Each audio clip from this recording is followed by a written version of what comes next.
Selamat pagi para pendengar atau para ibu dan bapak, opa oma, para pendengar setianya kelompok doa yang luar biasa ini, Love Praying Family ya, Loving Praying Family. Terima kasih diberi kesempatan untuk boleh berbagi pada hari ini. Hari ini bacaan yang saya ambilkan adalah bacaan hari ini dari Injil Matius bab 12 ayat 38 sampai 42.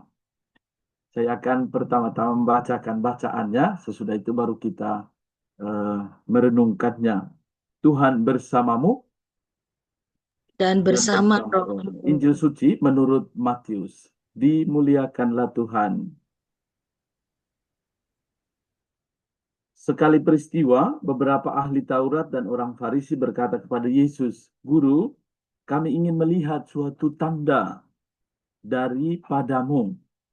Jawab Yesus kepada mereka, "Angkatan yang jahat dan tidak setia ini menuntut suatu tanda, tetapi kepada mereka tidak akan diberikan tanda selain tanda Nabi Yunus. Sebab seperti Yunus tinggal di dalam perut ikan 3 hari 3 malam, demikian pula anak manusia akan tinggal di dalam rahim bumi 3 hari 3 malam. Pada waktu penghakiman, orang-orang Niniwe akan bangkit bersama angkatan ini dan menghukumnya juga.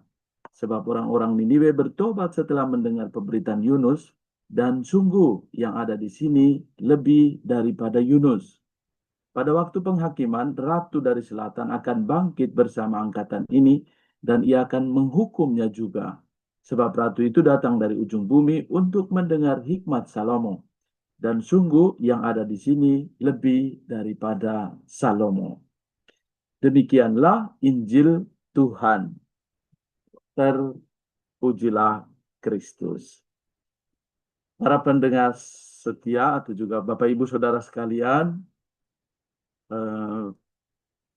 Opa dan Oma, saudara-saudari, saya ingin berbagi tentang tanda ini. Dalam kehidupan nyata kita, misalnya seorang imam pakai seperti ini. Bisa ada dua, kalau dia hanya jalan sendiri akan dilihat bahwa oh dia seorang imam karena ada tandanya, ada kolarnya. Atau seorang dokter kalau dia ada pakai pakai apa namanya itu, stetoskop atau tandanya, pasti dia seorang langsung dikenali. Atau dia seorang polisi atau tentara dari tanda atau apa yang dia kenakan, orang langsung mengenalnya.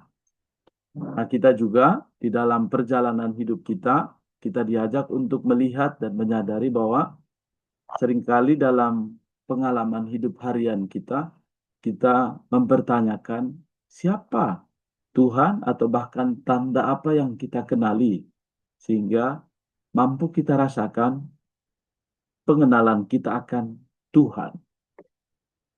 Pengalaman hidup seringkali membuat kita untuk semakin jeli mengenal atau juga menangkap tanda-tanda lahiria atau tanda-tanda yang bisa membantu kita untuk menangkap apakah ini tanda dari Tuhan atau tanda-tanda alam yang biasa. Banyak santo-santa dalam refleksi hidup mereka juga kita dipanggil untuk mengikuti hal-hal yang sama dalam perjalanan hidup harian kita, untuk merefleksikan perjalanan iman kita. Sekalipun hal-hal sederhana yang kita lakukan setiap hari. Misalnya pada saat beberapa waktu yang lalu ini, saya ada kesempatan untuk boleh pergi berziarah, dan pada saat berziarah mengunjungi makam Santa Bernadette, tentu semua tahu, bisa jadi ada yang sudah pernah ke sana. Santa Bernadette ditampakkan eh, Bunda Maria 18 kali ya. Tentu kita semua mengenal Lourdes. Dan Santa Bernadette sungguh seorang yang luar biasa, sangat sederhana dan seorang yang buta. Tetapi ia diberi kesempatan untuk merasakan berkat Tuhan melalui penampakan Bunda Maria.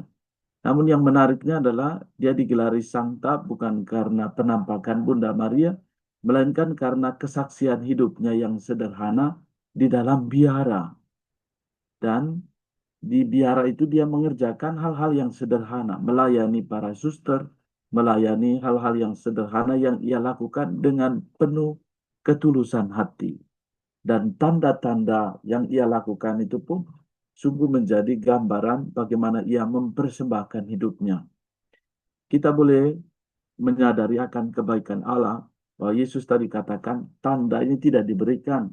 Karena seringkali di dalam perjalanan hidup kita ada banyak mujizat-mujizat yang kita alami setiap hari, namun masih seringkali kita pertanyakan tanda atau kehadiran Tuhan. Misalnya hari ini kita bisa masih bangun pagi untuk bersama-sama berdoa bersama. Bisa jadi ada yang tidak bisa bangun karena banyak alasan.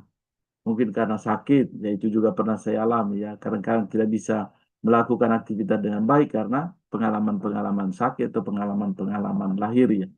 Tetapi tanda-tanda setiap hari kita diberi kesempatan oleh Tuhan untuk melihat kebaikannya, melihat kemurahan hati Allah, melihat kasih-Nya yang nyata, menganugerahkan kepada kita hari yang baru, juga dengan situasi hidup yang baik. Dan hal yang kedua adalah Tuhan menganugerahkan kepada kita masing-masing perjalanan hidup kita, baik itu kesehatan, talenta, dan juga pekerjaan-pekerjaan yang kita lakukan. Sebagai ibu rumah tangga, sebagai imam, sebagai profesi apapun, Tuhan percayakan kepada kita supaya kita menangkap kehadiran Tuhan melalui tanda-tanda lahiriah yang sederhana. Dan yang ketiga, di balik tanda-tanda yang sederhana, kita diajak untuk menangkap bahwa Tuhan hadir melalui peristiwa-peristiwa yang sederhana. Atau dengan kata lain, Tuhan bekerja dalam keheningan, dalam diam, yang mampu mengubah hidup seseorang dengan pengalaman perjumpaan pribadi. Dan pengalaman pribadi itu menggerakkan seseorang untuk semakin teguh beriman kepadanya. Semoga pengalaman-pengalaman kita pada saat berdoa bersama seperti ini bisa jadi disentuh oleh pengalaman-pengalaman hidup orang lain. Atau bahkan meskipun kita saling berjauhan dengan keadaan yang sama-sama sulit ataupun dengan situasi yang sulit, banyak orang semakin teguh dalam beriman karena keyakinan akan Allah yang Maha Kasih. Situasi yang sulit tidak membuat orang semakin jauh, tetapi makin menampakkan kemuliaan Allah dalam perjalanan hidup harian. Semoga kita di hari ini dan seterusnya semakin menangkap tanda-tanda yang Tuhan anugerahkan kepada kita. Dan yang terakhir, dikatakan bahwa Nabi Yunus di dalam perut ikan 3 hari, 3 malam. Juga menunjukkan bagaimana Yesus sendiri masuk ke dalam hidup kita. Manusia dimakamkan selama 3 hari, lalu bangkit. Jadi memberi gambaran kepada kita bahwa iman kita atau kepercayaan kita kepada Allah yang memberikan hidup kekal kepada setiap kita yang percaya, itu semakin nyata dan membantu kita untuk semakin bertekun dalam perjalanan iman kita. Semoga setiap tanda-tanda yang kita jumpai, baik itu yang lahiriah atau juga bahkan pengalaman-pengalaman hidup orang lain, membantu kita untuk semakin menangkap Allah yang hidup di tengah-tengah kita. Tuhan memberkati kita.